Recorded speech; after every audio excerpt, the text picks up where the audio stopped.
Welcome to the new session. Today we will continue with our previous topic and discuss ocular motility, some of the basic terms regarding movements of eyeball, muscles, and the laws of ocular motility.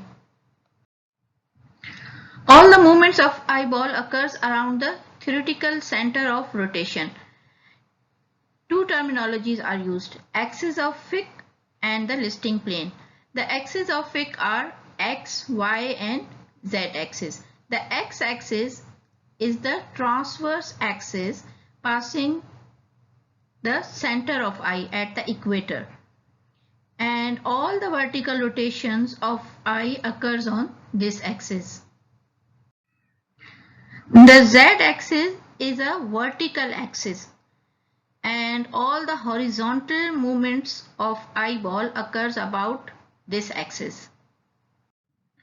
The y-axis is a sagittal axis passing through the pupil, and involuntary torsional rotations occurs on the y-axis.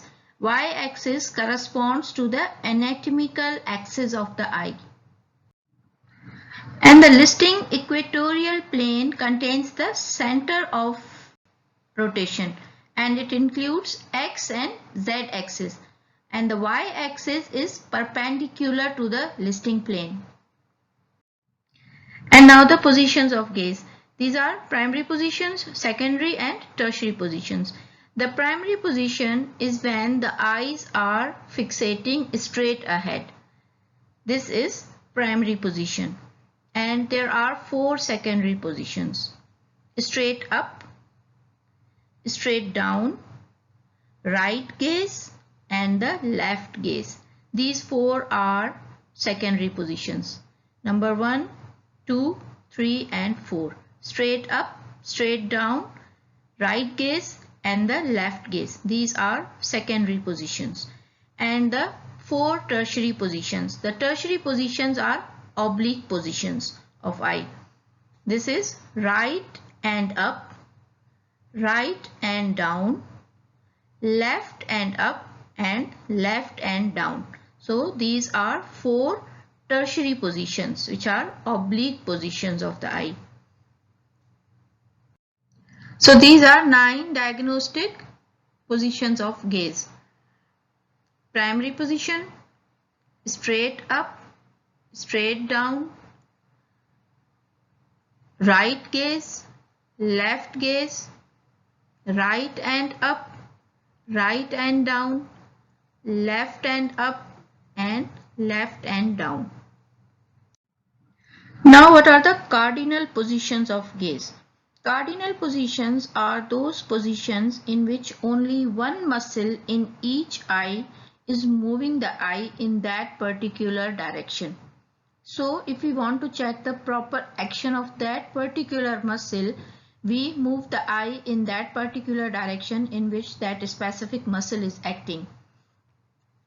So out of 9 diagnostic positions, there are 6 cardinal positions. They are dextroversion, means gaze towards the right side.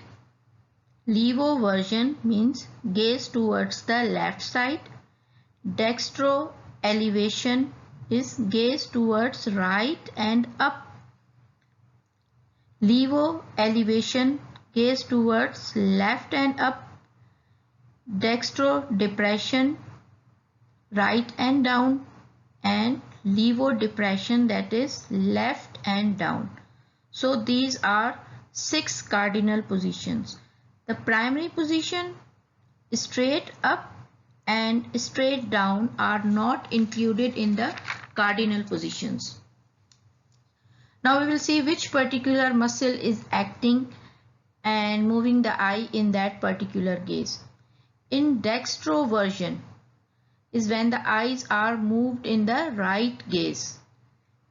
In this position, the lateral rectus of the right eye has moved the right eye laterally, and medial rectus of the left eye has moved the left eye medially.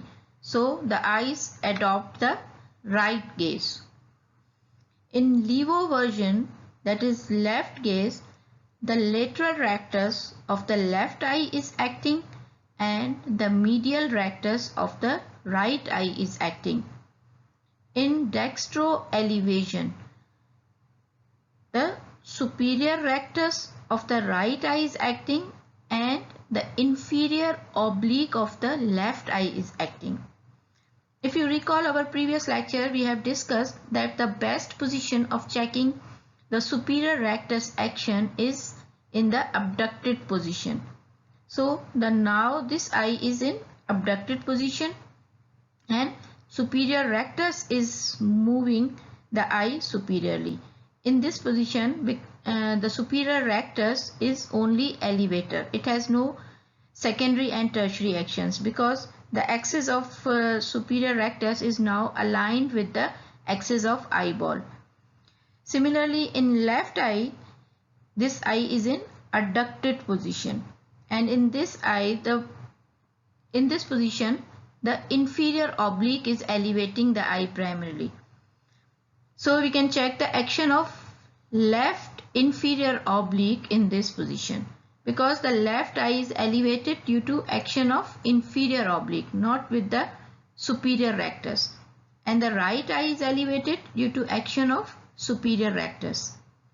In dextrodepression, this is dextrodepression, the inferior rectus of the right eye is acting, and this superior oblique of the left eye is acting, because inferior rectus is only depressor when the eye is in abducted position and superior oblique is only depressor when the eye is in adducted position.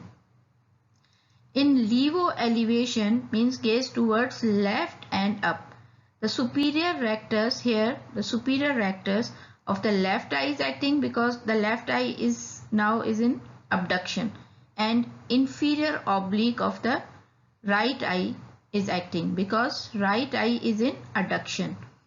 In levodepression means gaze towards left and down, inferior rectus of the left eye is acting and superior oblique of the right eye is acting. These three positions are not included in cardinal positions, that are primary position, straight up and straight down, because the primary position is the most active position of eyeball. When the eye is in primary position, all the muscles are working simultaneously. All the muscles are in constant tone.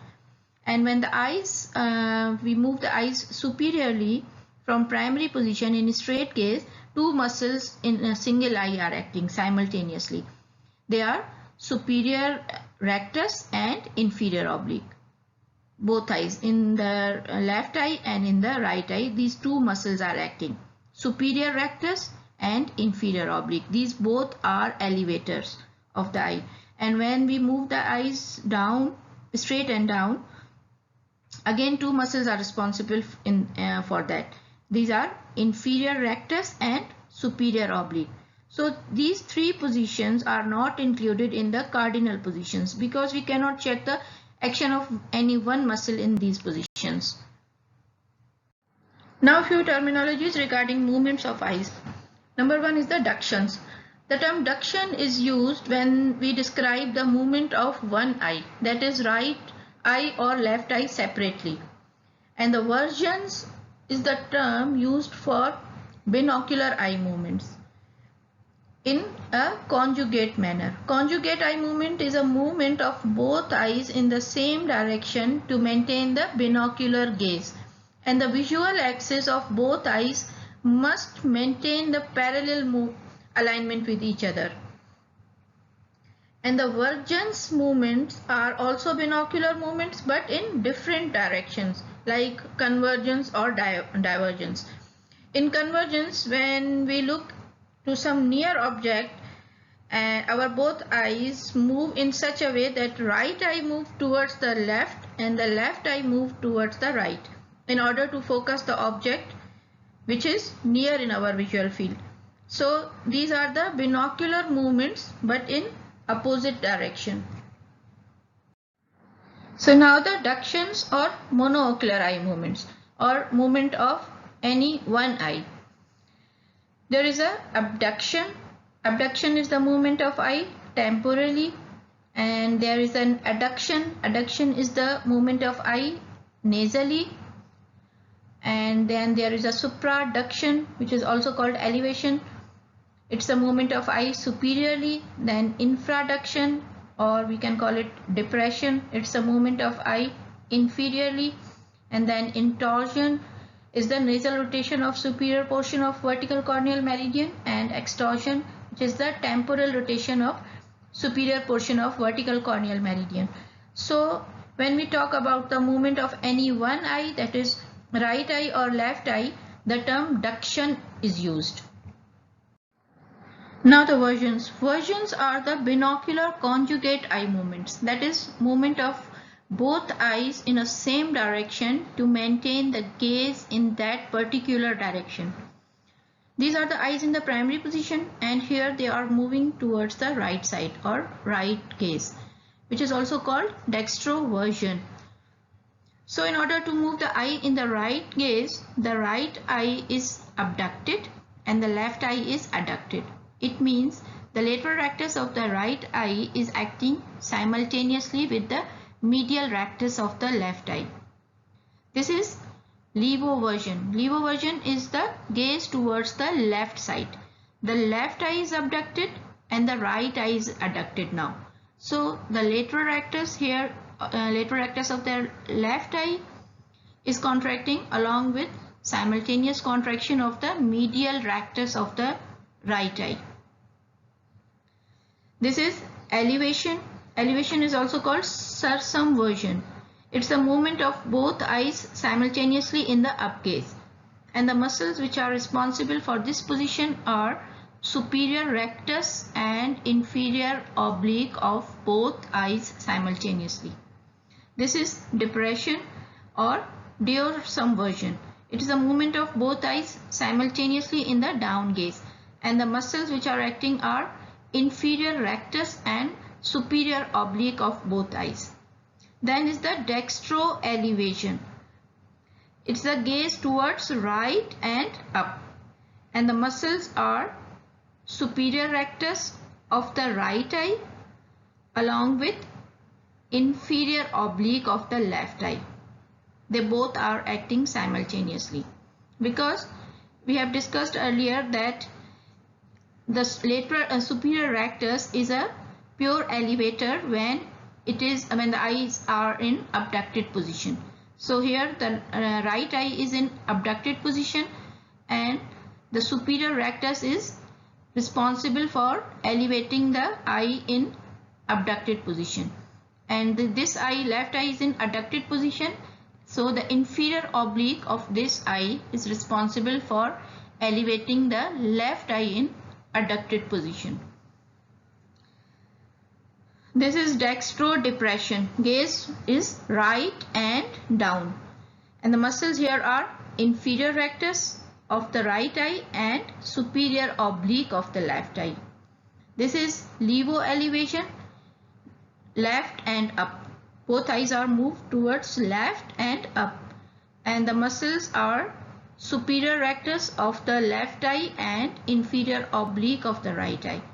And this is levodepression, gaze towards left and down, and the muscles acting here are inferior rectus of the left eye and superior oblique of the right eye.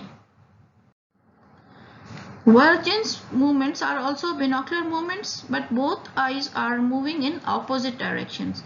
This is convergence, in which both eyes are moving, both eyes should move nasally or inwards.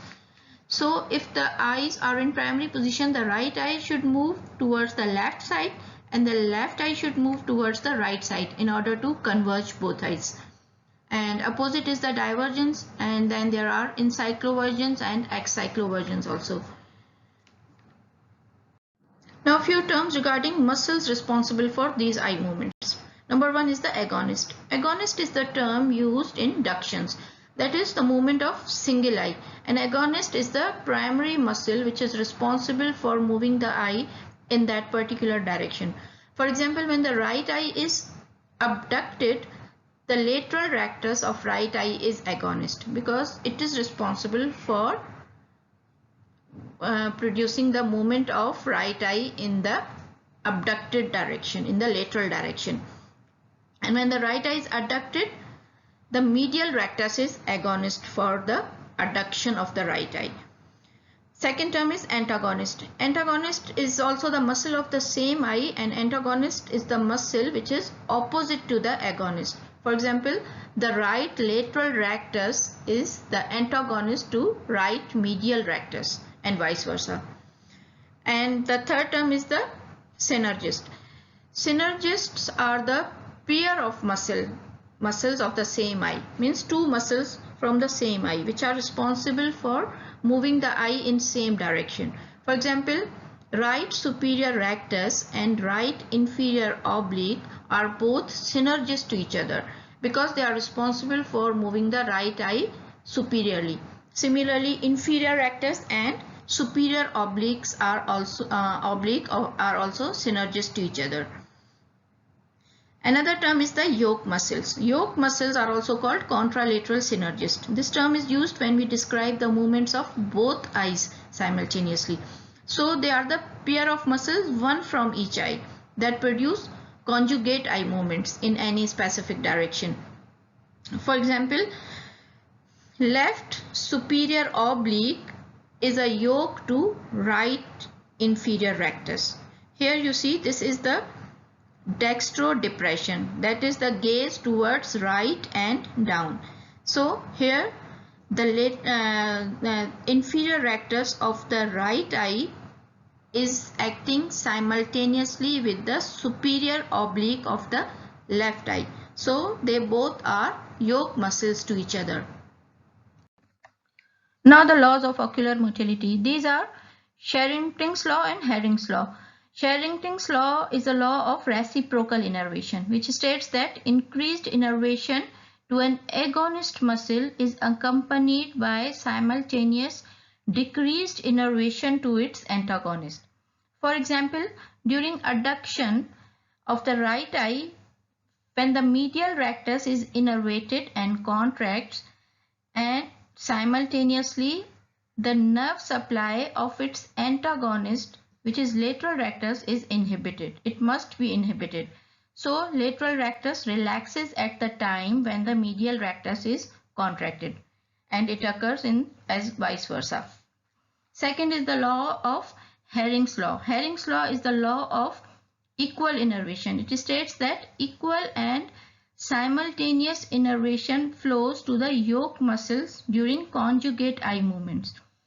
It means during dextroversion, that is right gaze, the right lateral rectus and the left medial rectus both are innervated simultaneously and equally, so that conjugate movements occurs in the normal pace in that particular gaze.